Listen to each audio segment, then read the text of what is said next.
Hello everyone. Today is part 9 of our core studies, our core knowledge series. The first part, I talked and debunked evolution right away. The second part, I start speaking on Genesis. And now we are on part 9. I left off talking about how all flesh had been corrupted and how wickedness has prevailed on the earth at Noah's time. In part 9, we are going to talk about the generations of Noah. Mind you, as I said at the end of part 8, when it said these are the generations, they are going to focus on a specific event in Genesis. And we are going to focus on the specific event of Noah. Verse 9. These are the generations of Noah. Noah was a just man and perfect in his generations, and Noah walked with God. Noah walked with God. He probably literally saw Yeshua. And Noah begot 3 sons, Shem, Ham, and Japheth. The earth also was corrupt before God, and the earth was filled with violence. It was filled with violence. And God looked upon the earth, and behold, it was corrupt, for all flesh had corrupted his way upon the earth, for all the flesh was corrupted on the earth. And we talked about how the sons of God came into the daughters of men, and they corrupted their DNA. Is it possible that the sons of God, the angels, sons of God mean angels, corrupted the flesh of the different animals as well? Are the dinosaurs part of that?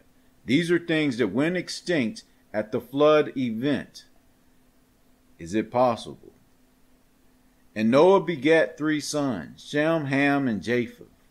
The earth also was corrupt before God, and the earth was filled with violence. And God looked upon the earth, and behold, it was corrupt, for all flesh had corrupted his way upon the earth. Alrighty, so now we're going to talk about the ark. We are going to talk about the ark. And God said unto Noah, the end of all flesh is come before me, for the earth is filled with violence through them, and behold, I will destroy them with the earth. Make thee an ark of gopher wood. Room shalt thou make in the ark, and shall pitch it within and without with pitch. All right. So the Lord gave Noah the instructions to make an ark. And there are so many things to talk about with this, because the ark is not just a biblical event recorded in Bible. Over 270 cultures around the world recollect a global flood and ark events.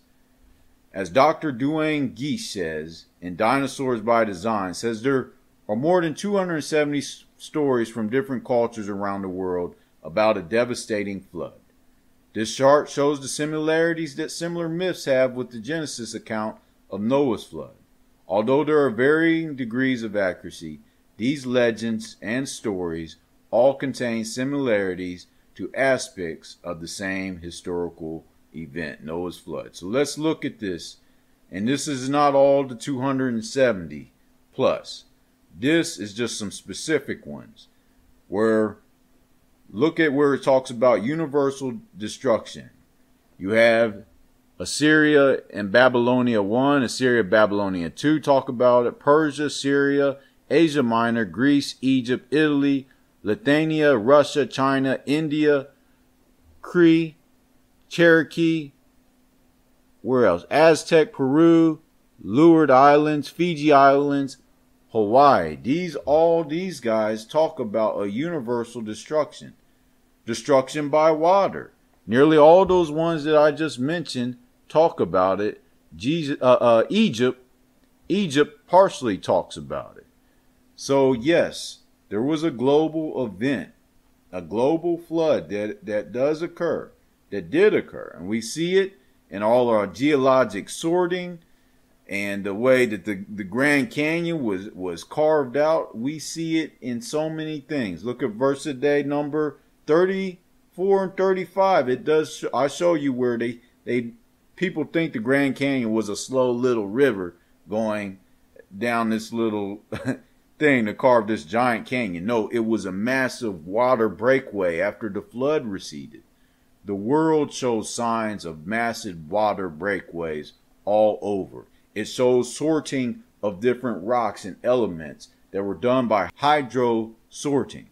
All these things, water sorting, all these things show a global flood. The fact that there is so much oil in the world is because so many things died and the pressure collapsed them. They did not sit in tar. There's no tar pits. Do you see tar pits around today? No. They were crushed with pressure and water, and oil can actually be made very quickly. They found that out. Oil and coal can be made very quickly, and it all occurred because of a global flood. It all occurred because of a global flood. So where was this ark? Well, you can actually find what is possibly the ark near Turkey, Mount Ararat. And you can literally see, here's a few pictures of it. Here's a few pictures of it. It literally has the correct dimensions of an ark. This thing says it's 515 feet, this particular spot. And I found this coordinates specifically on Google Maps. Where are my coordinates? Hold on. Where are my coordinates? 39.4400628 and 44.234516. I found these specific coordinates and went to this in Microsoft Flight Simulator and just look at it. Get a feel for what this looks like. Look how huge Mount Ararat is, and then look at this. It fits the dimensions of what would be a boat today. And this, mind you, this is in Microsoft Flight Sim, so it doesn't show the raised rocks, but it is correct. They also found drogue stones around me. And this says, here's a picture of a man with drogue stones. Mind you, the crosses and stuff, they think that people etched those in later. But the Arzap drogue stones are a number of large standing stones found near the Durapinar site by amateur archaeologist Ryan Wyatt. The Durapinar site, they're talking about what I just talked about. It's near Turkey. That's that spot. With the aid of David Fassold and others, Fassold interpreted the artifacts as drogues, stone weights used to stabilize the ark in rough seas, on the grounds that they have a chamfered hole cut at one end as if to fasten a rope to them. And because the existence of such stones was suggested by his reading of Epic of Gilgamesh, the Babylonian mythical account of the flood. Now, the ark, it had one mission: go up, go down. It didn't have to go guide around like a normal boat. Its mission was to survive a flood. They weren't going nowhere, and to come back down. So there were huge drogue stones at the side of it to anchor it, to keep it as the floods happened and the waters were going all crazy, to keep it in somewhat of a stable condition. Stable condition. Also, near the same place, they have what is called Arzep. And Arzep in Turkey literally means the village of the eight. How many people, how many human beings were on Noah's Ark? 8 people. Noah and his wife, Shem, Ham, and Japheth, and all 3 of their wives. And without anybody finding this fossil evidence, there was already a place in Turkey called Arzep, the place of 8. We call it the village of 8. So let's continue. And God said unto Noah, the end of all flesh is come before me, for the earth is filled with violence through them, and behold, I will destroy them with the earth. Make thee an ark of gopher wood, room shalt thou make in the ark, and shalt pitch it within and without with pitch. And this is the fashion which thou shalt make of it. The length of the ark shall be 300 cubits. A cubit is the length of an arm. Okay, from this elbow to your arm. It's about 18 inches. The breadth of it 50 cubits, and the height of it 30 cubits. A window shalt thou make to the ark, and in a cubit shalt thou finish it above, and the door of the ark shalt thou set in the side thereof, with lower, second, and third stories shalt thou make it. All right. I have to finish with this. You need to see how exact and accurate these dimensions are for a cruise liner ship or a boat today. They didn't have boats in that day when they were talking like large giant boats. They did not have boats in that day where Moses wrote the books of the first 5 books, Genesis, Exodus, Leviticus, Numbers, Deuteronomy. They did not have these large boats. So Noah could not make this up. I mean, not Noah. Moses could not make this up. All right. These dimensions fit a large vessel today. So I need to show you this video by, let me find exactly who these are by, because I got to give them credit. They do very good research. This video by World Video Bible School. Check out their YouTube page as well. I don't know everything that they teach, but I tell you this.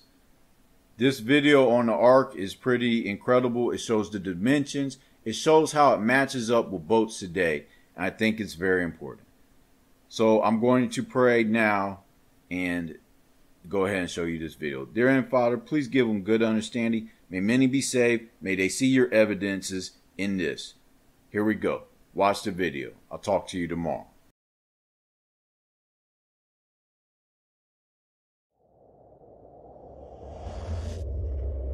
This is a production of World Video Bible School. To God be the glory.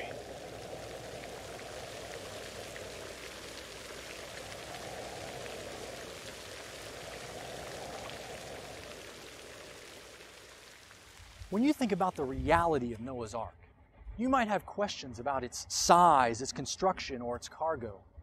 Because you've probably seen the pictures like I have, of a quaint little boat and an old pudgy man and a handful of animals packed inside. We show these pictures to our children in books and in video. But what was Noah's Ark really like? Did Noah and his sons really build the ark? And did they really live on it with all those animals for months? And how about the big question? How large was the ark? I mean, how long, how tall, how wide? Well, on these questions, we don't have to be left wondering. In the Bible, God gives precise measurements to Noah for exactly how big the ark should be. And this is how you shall make it. The length of the ark shall be 300 cubits, its width 50 cubits, and its height 30 cubits. And there you are. In God's instructions are the very precise measurements for the ark. But you might be wondering, but what's a cubit? We don't use the cubit as a modern unit of measurement. But in the ancient world, the cubit simply referred to the length of a man's forearm from the elbow to the fingertip, roughly 18 inches. And being such a practical form of measurement, it was likely the most common unit of length in the ancient civilizations, such as the Sumerians, the Babylonians, the Egyptian, and the Hebrew.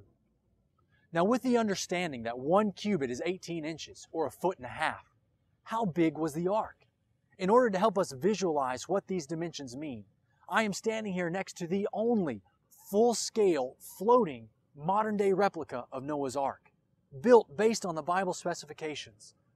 The ark is 450 feet long, 75 feet wide, and 45 feet tall.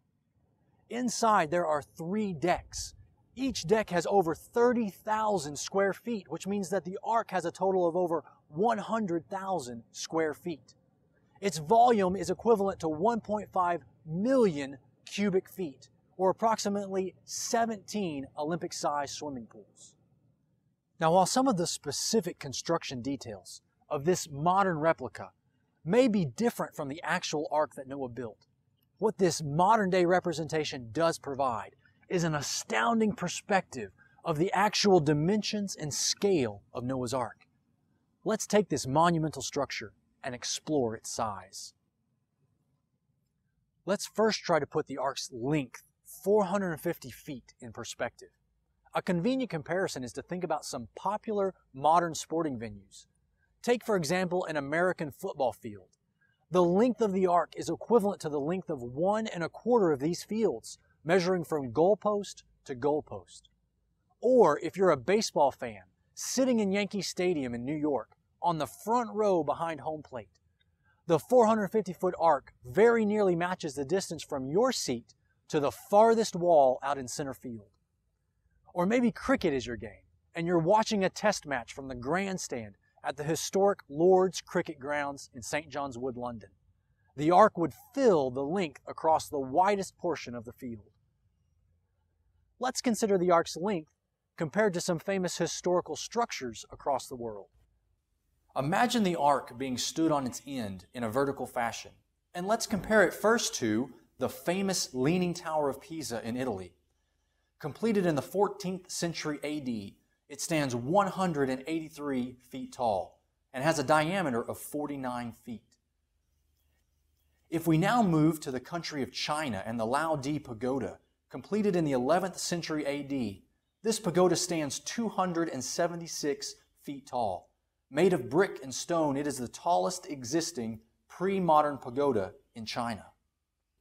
The two towers in Bologna, Italy, were completed in the early 12th century AD. These towers served as the inspiration for the architect Minoru Yamasaki, who designed the former World Trade Center towers in New York. The tallest of the two towers, the Asinelli Tower, stands 318 feet tall. Moving now to England, we find the Elizabeth Tower and its clock known as Big Ben, arguably one of the most recognizable clock towers in the world. It was completed in 1859 and stands 316 feet tall and has a 50-foot square base. Across the Atlantic in the United States, the famous Statue of Liberty, dedicated in 1886, stands 305 feet tall, from the ground to Lady Liberty's torch. The Cathedral of Antwerp in Belgium has a spire completed in the 16th century extending 404 feet high. In Washington, D.C., the Washington Monument is the tallest true obelisk in the world. Its pyramid-shaped capstone was placed in 1884 at a height of 555 feet. It has a square base of 55 feet on its sides. Only 5 years after the Washington Monument was completed, the Eiffel Tower in Paris was finished, standing an amazing 986 feet tall, and was the tallest structure in the world for over 40 years. Now, the last two structures to show for comparison are ancient structures built thousands of years ago and were listed among the 7 wonders of the ancient world by Antipater of Sidon and Herodotus. The Lighthouse of Alexandria is known from both ancient writings and from underwater archaeological excavations. Approximately 400 feet tall, it was constructed in the 3rd century BC by Ptolemy I. It stood for 1,700 years until its structure was ruined by earthquakes. A replica now stands in Changsha, China. The Great Pyramid of Giza stands 455 feet tall. It represents one of the most ancient existing structures in all the world. It was the tallest known structure in the world for over 3,000 years. These comparisons can provide a relative sense of the length of the Ark, which is quite long but not unreasonable or surpassing our comprehension. Now let's consider the area marked out by the Ark and the amount of deck space that the Ark would provide. According to Genesis 6:16, the Ark was divided into 3 decks, lower, second, and third. So if Noah were to make a visual inspection around all 3 decks, he would have to walk about 6/10 of a mile. If we now take our length and our width for each deck, we can calculate the square footage to be 33,750 square feet per deck, which means that the entire ark had a total of 101,250 square feet. Going back to our common sports comparisons, the ark would have had the same approximate area as 2 American football fields, or 21 basketball courts. So we've discussed the length of the ark and the area included in the decks. But before we calculate its total internal volume, let's consider the end dimensions. 75 feet wide by 45 feet tall. These cross-sectional dimensions very nearly match the wingspan and the tail height of NASA's space shuttle. So if you were to open the end of the ark and begin loading in the shuttles, you would be able to load in the shuttle Atlantis, then the space shuttle Discovery, then the shuttle Enterprise, and then the shuttle Endeavour would nearly fit up until its engines. So almost 4 NASA space shuttles would fit within the volume of the ark. Now, in terms of transporting cargo, the ark's immense volume would be equivalent to carrying 527 railroad boxcars. Or, when calculated, it comes out to be over 1.5 million cubic feet of internal space. Oftentimes, there are wild misconceptions about Noah's Ark. One of the first says that Noah's Ark is the largest floating vessel to have ever been built. This is simply not true. Though it was the largest vessel at its time in history, there have been many ships built in the millennia afterward that have been comparable and even greater in size. Now, this should not discredit or lessen the Ark's extremely significant place in history, but instead it should bring into our view an accurate reality for the biblical proportions of Noah's Ark. Let's look at a few well-known historical ships to compare with Noah's Ark. Let's start with the Santa Maria, part of the trio of ships sailed by Christopher Columbus in the late 15th century AD to cross the Atlantic Ocean to the Americas. It was approximately 60 feet long and carried a crew of approximately 40 men. At 227 feet, the HMS Victory is one of England's most well-known wooden warships. It is the oldest naval ship still commissioned, having seen action in the Napoleonic Wars. It is now dry docked in Portsmouth, England, as a museum ship. The early 20th century in the United States saw some of the last wooden sailing vessels built. At 330 feet long, the Wyoming was one of only a few 6-masted schooners to be built. The Wyoming sailed the eastern coast of the United States from 1909 to 1924. King Sneferus' boats, referenced on the ancient Palermo stone. If we now look back in the annals of history, we find ancient Egyptian inscriptions on this stone of a 100 cubit, that's a 150-foot wooden ship that was part of the 4th dynasty fleet of King Sneferu, a matter of only hundreds of years after the flood. Later, during Egypt's 18th dynasty, a barge, possibly in excess of 200 feet, known as Hatshepsut's barge, was constructed to transport large obelisks along the Nile. In the early years of the Roman Empire, Emperor Caligula had numerous large ships. One, called the Giant Ship, is recorded to be 340 feet long, possibly served as a barge to transport large structures from Egypt back to Rome. In the early 15th century AD, the Ming dynasty established itself as a naval power. They constructed a large fleet of wooden ships, the largest in the range from 300 to 400 feet long.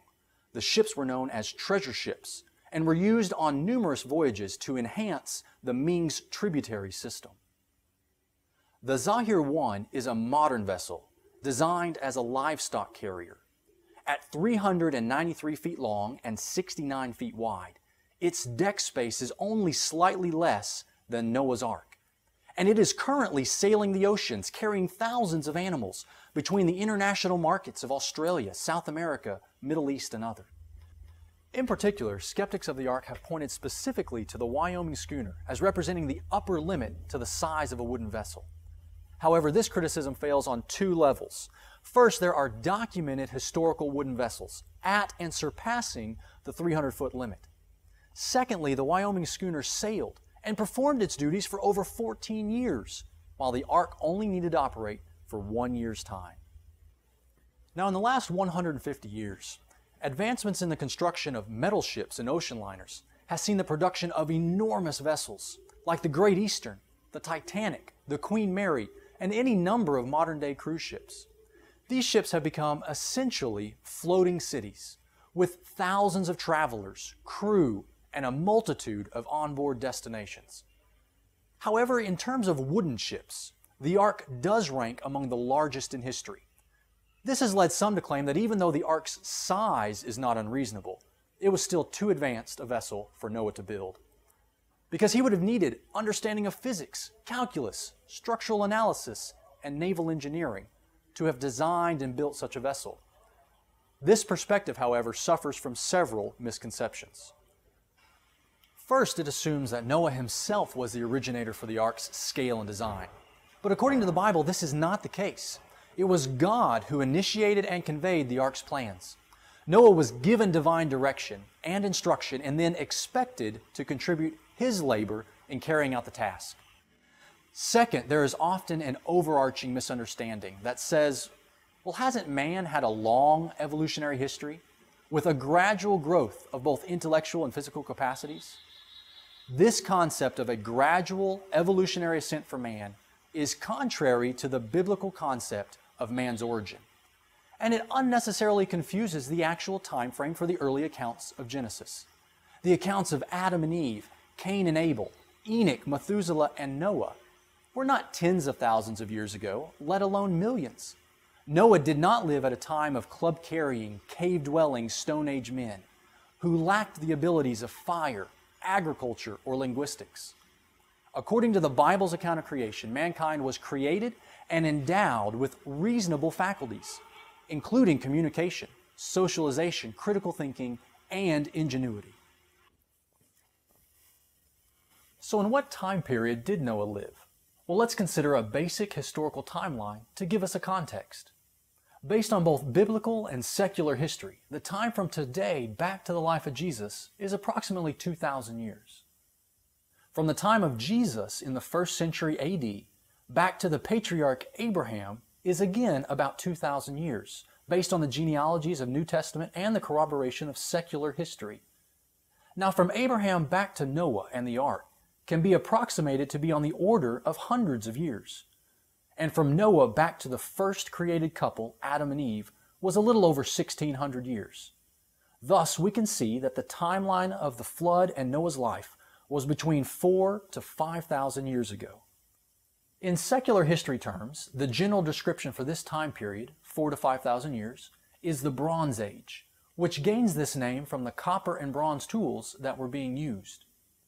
Biblical history concurs with this general naming convention, because it specifically speaks of a descendant of Cain named Tubal-Cain, who was a relative contemporary of Noah, and who the Bible says was an instructor of every craftsman in bronze and iron. Recognizing that Noah lived during the aptly named Bronze Age provides a good historical setting and helps us recognize what types of materials and resources Noah had access to use. First and foremost, God's instructions for the design of the ark clearly define the primary building material, wood, and Noah needed lots of it. Noah would have had to gather wood for a large variety of structural purposes. Large, load-bearing beams for the primary framing of the ark's structure. Lumber that would form the exterior of the ark. Lumber for the rooms or nests. Various pens, corrals, cages. Decking lumber for internal flooring of the lower, second, and third decks. Since there would be only one door to enter, internal ramps or stairs would provide a means to move between decks. Now, a subtle yet important aspect is that for all of the construction and obvious woodworking, Noah would have needed a good number and variety of tools. So what types of tools would have existed in his day? We've already established that even in terms of secular and biblical history, Noah lived in the so-called Bronze Age, meaning the use of copper smelting and alloys. But let's also consider some additional biblical references to various vocations that were in existence even prior to Noah. Farming and agriculture has existed since the very creation of man in the Garden of Eden. Adam and Eve were given the original directive to tend and keep it.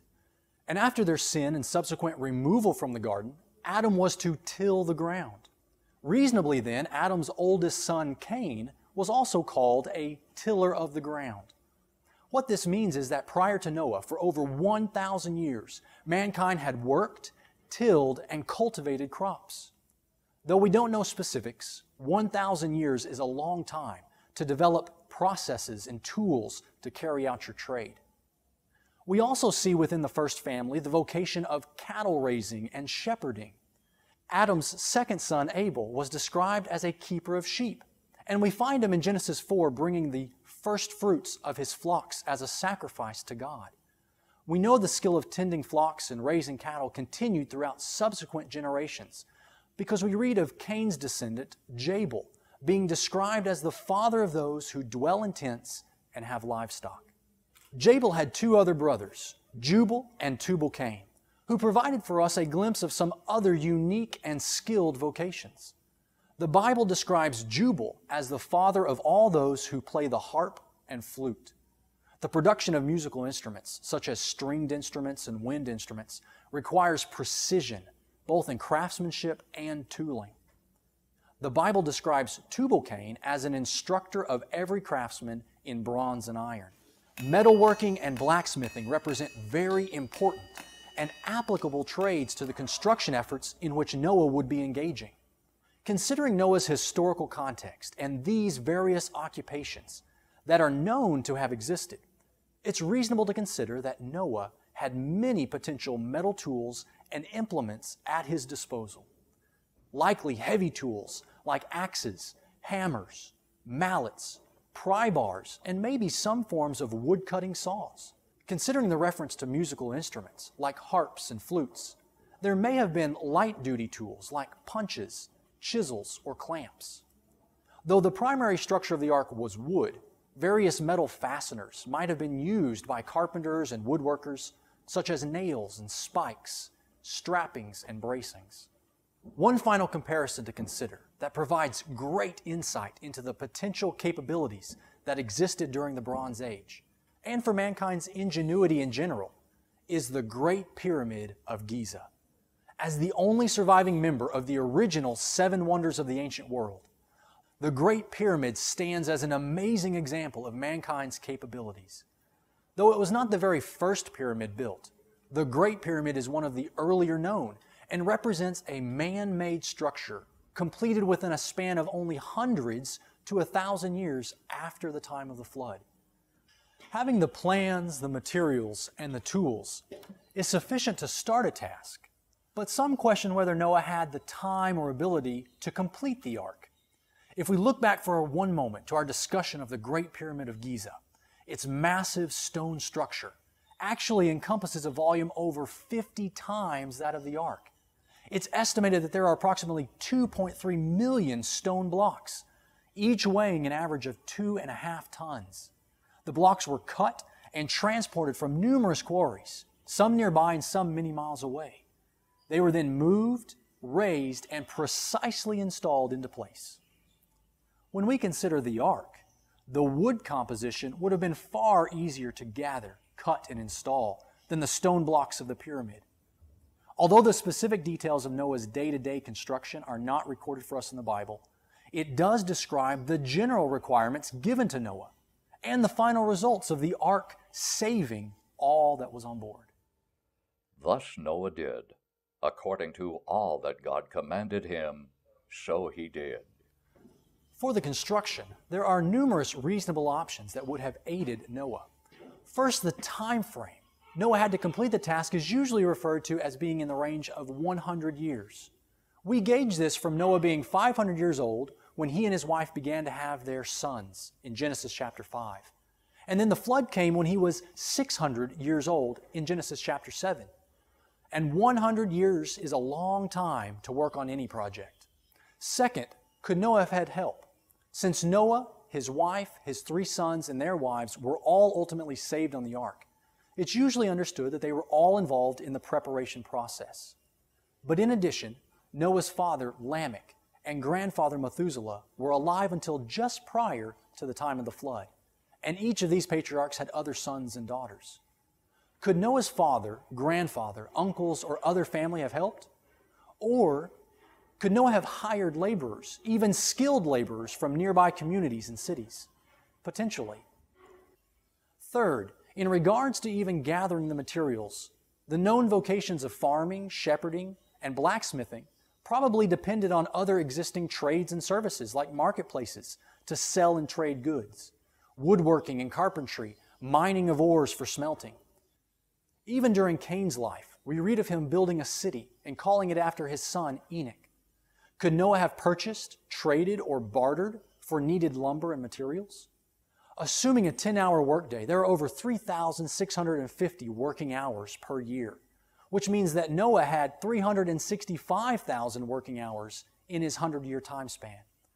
If we then multiply this by 4, considering Noah, Shem, Ham, and Japheth, then there were nearly 1.5 million man-hours.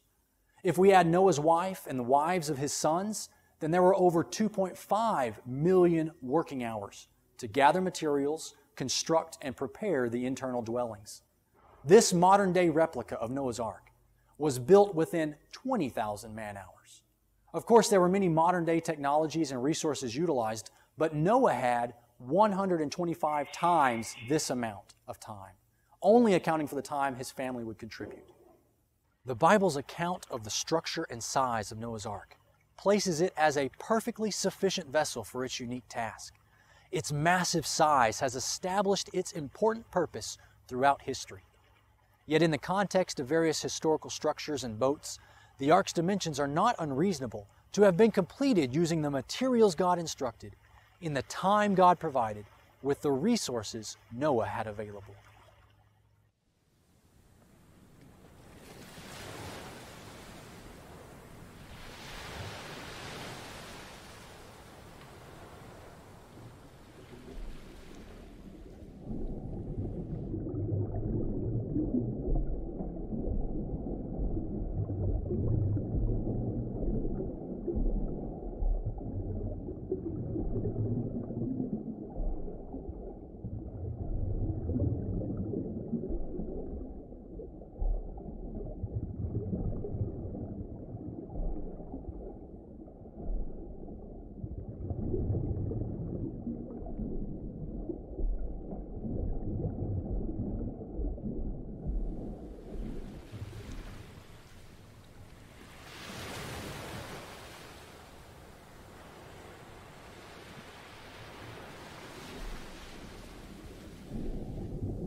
World Video Bible School has additional Bible-based resources, including hundreds of video programs on various topics that are available free online or for purchasing on DVD. These programs, along with other print and audio materials, are available at wvbs.org.